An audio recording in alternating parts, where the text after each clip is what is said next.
Bonjour. Sur la paroisse Saint-Maur, il y a deux groupes bibliques qui se retrouvent chaque mois. Un groupe le lundi soir, ou mardi, à la salle Saint-Vétérin, et puis un second au presbytère des Rosiers, l'après-midi, avec sœur Jeanne-Marie.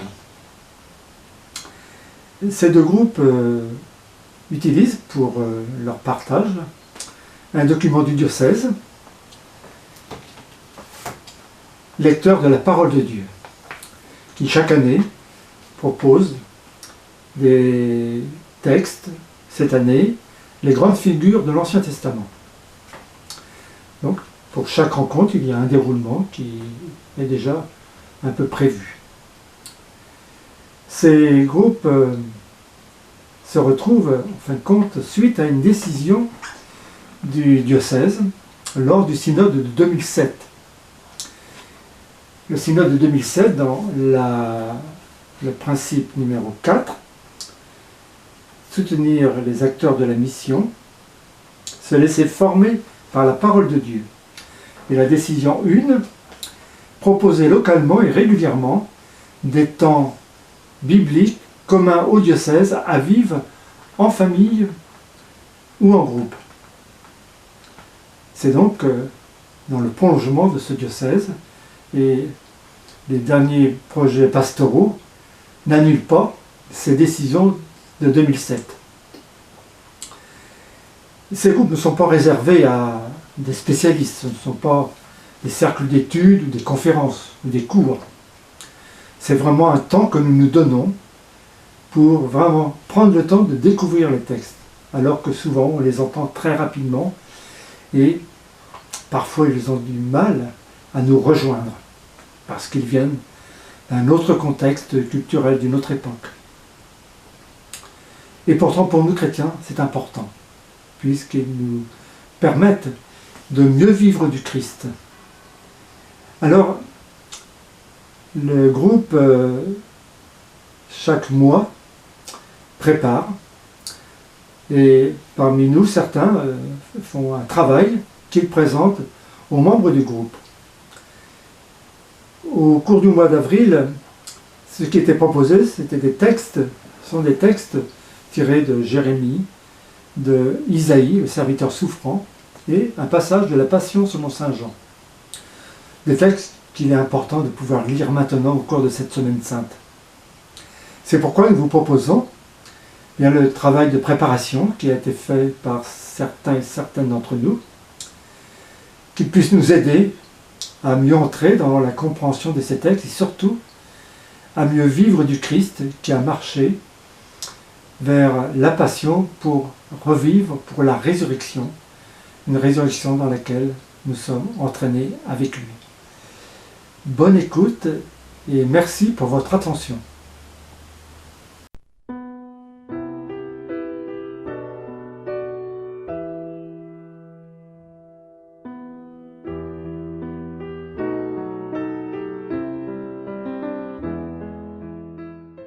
Le thème de notre 6e rencontre de l'année, Souffrance et persécution, nous amène à rencontrer Jérémie.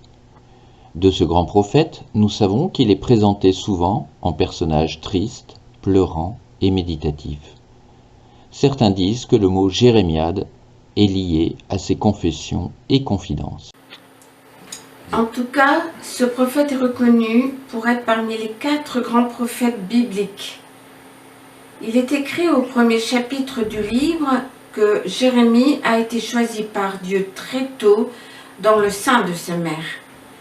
Il grandit dans une famille de grands prêtres près de Jérusalem et à peine adolescent, Jérémie est appelé à la mission. Malgré ses réticences et hésitations, Dieu ne change pas d'avis. Il le maintient dans sa mission, mais il le rassure en lui donnant sa protection et son soutien. Il n'empêche que Jérémie vivra des jours difficiles. On peut découper 3 périodes dans sa vie de prédication.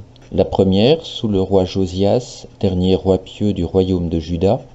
Avec ce roi Josias, Jérémie suscite l'enthousiasme de la réforme voulue par le roi. Mais après la mort de Josias, le royaume change totalement. C'est la deuxième période, pendant laquelle des rois corrompus par des nations voisines livrent le peuple à des divinités païennes. Jérémie se charge alors de faire des déclarations menaçantes contre ce peuple infidèle. Puis la troisième période, jusqu'à la fin de sa vie, par une fidélité parfaite à Dieu, Jérémie subit le mépris du peuple et la persécution, puisqu'il semble se soumettre à l'ennemi qui fait le siège de la ville Dans les sainte. lectures proposées dans notre livret, 4 extraits nous révèlent un homme profondément investi par sa mission et souvent au désespoir de ne pas être entendu. En Jérémie, chapitre 11, verset 19, Jérémie écrit « Moi, j'étais comme un agneau docile qu'on emmène à l'abattoir, et je ne savais pas qu'il montait un complot contre moi. Il disait « Coupons l'arbre à la racine, retranchons-le de la terre des vivants, afin qu'on oublie jusqu'à son nom. » Un peu plus loin, Jérémie, en chapitre 15, verset 15, il espère que Dieu le vengera. « Seigneur, toi qui sais, souviens-toi de moi et visite-moi. Venge-moi de mes persécuteurs, ne me rends pas victime de la lenteur de ta colère. Tu le sais, à cause de toi, je supporte l'insulte. » Les provocations des pays voisins tentant d'envahir la Judée finiront par réussir et Nabuchodonosor arrivera à prendre Jérusalem, à détruire le temple et emmener en exil le roi Zédéchias et une grande partie du peuple. Notre prophète Jérémie sera exempt de la déportation, mais sera en proie aux calomnies de ses concitoyens. Ce qui lui inspire encore des confidences poignantes, à lire en Jérémie 20, versets 7 à 18. En voici un extrait, le verset 8 du chapitre 20. « Chaque fois que j'ai à dire la parole, je dois crier, je dois proclamer violence et dévastation. À longueur de journée, la parole du Seigneur attire sur moi l'insulte et la moquerie. » En conclusion, le livre de Jérémie et plus particulièrement les confessions sont à la fois prières, aveux, cris de souffrance et méditation. Il raconte et écrit ses émotions et sentiments les plus personnels. Cependant, le prophète est traversé par la conviction que Dieu est avec lui. Jérémie a comblé sa frustration par une confiance indéfectible en Dieu. Cette prière de Jérémie est un concentré de tous les obstacles que nous rencontrons dans nos parcours de foi. C'est aussi la difficulté que nous éprouvons à nous adresser à Dieu. Dans le parcours clair-obscur de l'ayant foi, il y a ce mélange d'ombre et de lumière qui doit laisser s'épanouir notre confiance en la parole divine. Le livre d'Isaïe est un livre important dans la Bible. Important pour le peuple d'Israël, important pour les chrétiens. Important parce que d'abord, il y a beaucoup de chapitres, 66, un des livres les plus importants de l'ensemble de la Bible. Mais son importance, c'est parce qu'il a marqué vraiment la spiritualité du peuple d'Israël. Pensez à certains groupes juifs comme les Esséniens. On a retrouvé dans des grottes en 1947 des écrits, entre autres beaucoup du livre d'Isaïe. Pensez à nous, chrétiens, qui, à certaines périodes de l'année, lisons, entendons des passages de ce prophète. Prophète, ce n'est pas seulement quelqu'un qui devine l'avenir, c'est quelqu'un qui est habité par le regard de Dieu. Quelqu'un qui voit plus loin, qui voit plus juste, qui, dans le regard, rejoint les personnes en vérité, un vrai voyant. Rappelons-nous, au moment de l'Avent, avant Noël, ces textes que nous lisons, « Préparez le chemin du Seigneur, rendez droit ses sentiers », ou lors de la nuit de Noël, le peuple qui marchait dans les ténèbres a vu se lever une grande lumière. Un enfant nous est né, un fils nous a été donné.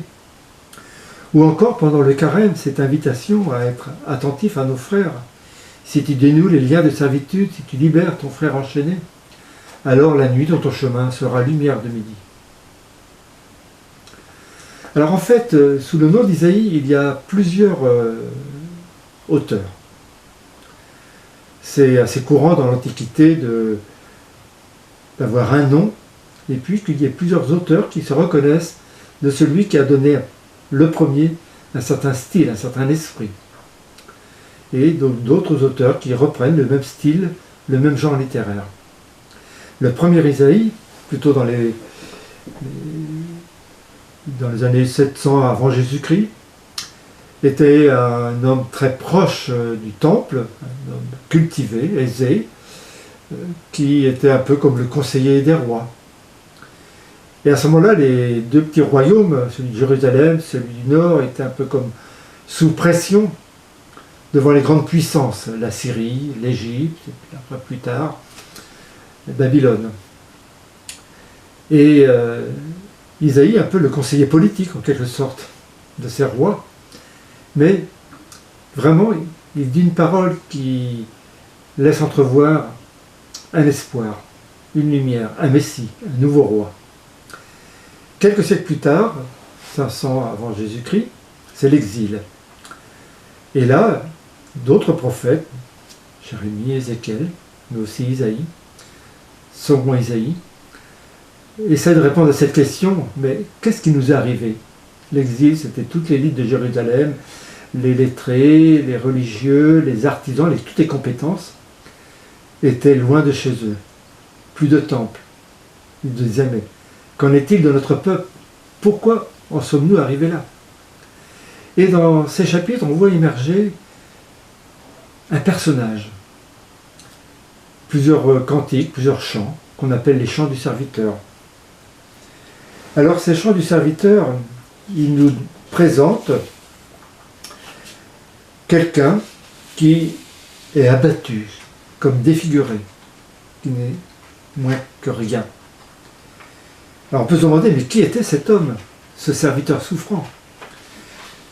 Pour la tradition juive, il représente le peuple d'Israël, mais qui en même temps est habité par une confiance, une espérance.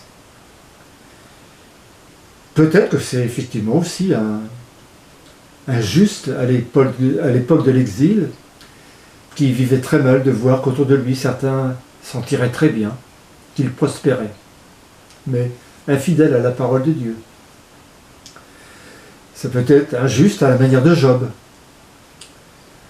En tout cas, très vite, il représente ces justes raillés, méprisés, persécutés, au cœur d'un passage de souffrance.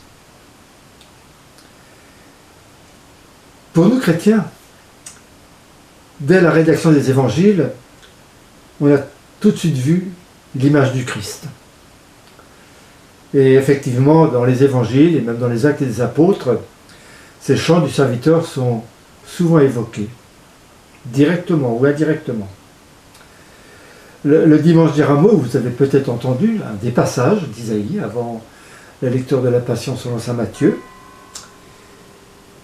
Bientôt, vendredi, nous écouterons la Passion selon saint Jean, mais avant, nous aurons un passage, un des plus poignants d'Isaïe, qui décrivent ce serviteur souffrant. Dans le livret qui nous est proposé par le diocèse, dans ce passage, chapitre 52, verset 13 au chapitre 53, verset 12, je vous invite à prendre le temps de le lire dans vos missels, dans vos prières en église, Magnificat, ou dans votre Bible directement, et vraiment de prendre le temps de vous laisser rejoindre par ce texte. Donc, le livret là, nous invite à identifier dans ce texte les personnes qui s'expriment.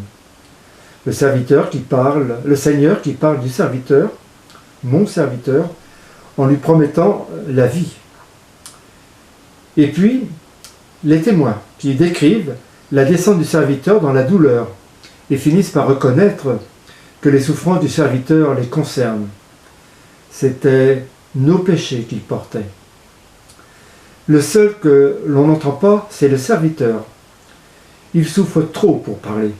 Son cœur souffrant et défiguré enterré parmi les impies, est sa seule parole. Je vous relis simplement quelques extraits de ce passage d'Isaïe que nous pourrons réentendre vendredi. Il était si défiguré qu'il ne ressemblait plus à un homme. Nous l'avons méprisé, compté pour rien. En fait, c'était nos souffrances qu'il portait, nos douleurs dont il était chargé. Maltraité, il s'humilie, il n'ouvre pas la bouche, comme un agneau conduit à l'abattoir. Par-dessus de ses tourments, il verra la lumière, la connaissance le comblera. Vous comprenez bien que les disciples de Jésus ont tout de suite vu dans ce portrait le visage du Christ, le crucifié du Golgotha.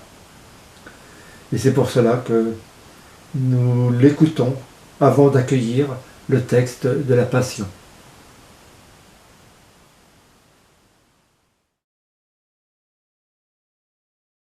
Un chemin dans la Bible avec l'apôtre Jean. Jean, chapitre 19. Ce chapitre nous fait entrer dans le cœur de l'Évangile, le récit de la Passion. Le procès de Jésus est engagé et s'achemine vers la crucifixion et la mort de Jésus. Chapitre 19, versets 1 à 7. Dans ce premier paragraphe, un vocabulaire nous fait entendre l'humiliation et la violence. L'impératif est utilisé à plusieurs reprises. Crucifie-le, cité 3 fois. Nous pouvons relever les termes qui évoquent aussi ce climat qui se déchaîne contre Jésus. Alors Pilate emmena Jésus et le fit fouetter. Les soldats qui avaient tressé une couronne avec des épines la lui mirent sur la tête et ils jetèrent sur lui un manteau de pourpre. Ce que nous dit le tissage d'un manteau, d'une tunique. Pour cela, nous pouvons nous appuyer sur ce qu'a pu écrire Anne Lécu à ce sujet. La métaphore du manteau recouvre tout au long le récit biblique, dans l'Ancien comme dans le Nouveau Testament, et apparaît comme un message fort de la présence du Seigneur. Il est le vêtement qui protège de la nudité, qui réchauffe, qui symbolise parfois la richesse, au sens de la royauté, mais qui peut être déchiré, partagé, souillé. Un retour à l'Ancien Testament. Un signe de colère, de tristesse et de deuil. Jacob perd son fils, Joseph, dans Genèse 37, versets 31 à 35. Ils prirent la tunique de Joseph, et ayant égorgé un bouc, ils la trempèrent dans le sang. Ils envoyèrent porter la tunique princière à leur père, et lui dirent « Nous avons trouvé cela. Reconnais si c'est la tunique de ton fils ou non. » Il la reconnut, et s'écria « La tunique de mon fils ? Une bête féroce l'a dévorée. » Joseph a été mis en pièces. Jacob déchira ses vêtements, mit un sac à ses reins, et prit le deuil de son fils pendant de longs jours. Les épreuves de Job. Les premiers malheurs. Job, chapitre 1, verset 20. Alors Job se leva, déchira son manteau et se rasa la tête. Puis il se jeta à terre, adora et dit « Sorti nu du ventre de ma mère, nu j'y retournerai. La tombe est comparée au ventre maternel. Que le nom du Seigneur soit béni. Le Seigneur traverse l'humiliation. Psaume 69, versets 1 à 12. J'ai pleuré et jeûné, cela m'a valu des insultes. J'ai revêtu le sac de deuil, je suis devenu leur fable. Le Seigneur enveloppe. Psaume 104, versets 1, 2. Bénis le Seigneur, ô mon âme. Seigneur mon Dieu, tu es grand, vêtu de splendeur et d'éclat, drapé de lumière comme un manteau, tu déploies les cieux comme une tenture. Ils se saisirent donc de Jésus, portant lui-même sa croix, et gagna le lieu dit du crâne, qu'en hébreu on nomme Golgotha. Anne Lécu précise plus loin « Il est rare aujourd'hui que nous soyons en situation de regarder la mort en face, sans trembler ou sans la fuir. Le Christ nous pose cette frontière qui est la question de nos vies. Ce qui nous constitue comme chrétiens, c'est la transgression de la mort. Notre place, ce n'est pas d'être aux frontières, mais sur les frontières. Aujourd'hui, tous les soignants engagés dans le soin auprès des patients atteints par le Covid-19 sont dans cette lutte pour la vie. Le silence qui recouvre nos villes et nos campagnes nous appelle peut-être à une parole de vie dans la prière ou dans l'action auprès des malades. Il nous faut descendre dans ce silence, nous y tenir, laisser s'envoler vers Dieu le silence de Dieu et y glisser l'effroi de l'homme devant la mort. Sans le silence, il n'y a pas de verbe possible, nous dit Anne Lécu, qui précise « Sur la croix dressée hors de la ville, la parole est dévastée. Devant la croix, il n'y a plus besoin de prédicateur. La croix crie d'elle-même. Quand nos mots sont tués par le Verbe, qui meurt, le bois qui porte le Fils prêche à son tour. » Revenons à la métaphore du tissage de la tunique, dans Jean 19, verset 23. Lorsque les soldats eurent achevé de crucifier Jésus, ils prirent ses vêtements et en firent 4 parts, une pour chacun. Restait la tunique. Elle était sans couture, tissée tout d'une pièce depuis le haut. La tunique nous évoque le tissage parfait, sans couture, d'une seule pièce, unité entre les pensées, les paroles et les actions du Seigneur. Dans nos vies, combien parfois il est difficile de tenir cette cohérence, et c'est notre humilité qui est convoquée à cet endroit. Pour Anne Lécu, il s'agit de revêtir le Christ. La tunique dont la trace remonte à la Genèse, nous dit-elle. Elle précise, cette tunique est tissée d'une seule pièce parce que le Christ est entièrement uni à son Père et tout aussi entièrement uni à nous. Il est le nom du lien qui nous unit. Il ne cesse de prier le Père pour que cette unité soit reconnue, reçue, donnée. Jean 17, 22-23. La tunique est la métaphore de cette unité glorieuse que le Christ nous laisse une fois que tout est accompli. Métaphore de la miséricorde de Dieu, il nous laisse cette tunique pour signifier que rien, jamais ne détruira ce qui est à son image. Car nous sommes le temple de Dieu, arche d'alliance et saint des saints. Tissée à partir du haut, c'est le Père qui nous la donne, nous, précise-t-elle. Elle vient recouvrir le pagne d'Adam, revêtir Job une fois pour toutes. Elle vient habiller chacun de nous. Elle est notre robe de noces. C'est la robe de notre baptême que nous plongeons dans l'eau. Contemplation, prière à partir des contributions du groupe Bible des Rosiers. Jésus, serviteur par amour, Jésus, serviteur souffrant, méprisé, abandonné, tu vas jusqu'au bout de l'amour, l'amour du Père, l'amour de l'homme pécheur, l'amour de tous les hommes. Je te regarde longuement, Seigneur, mains liées, corps déchiré, tête couronnée d'épines, les soldats ont cloué l'amour sur la croix. Pour toi, Jésus, c'est le don total. C'étaient nos souffrances qu'il portait, nos péchés dont il était chargé.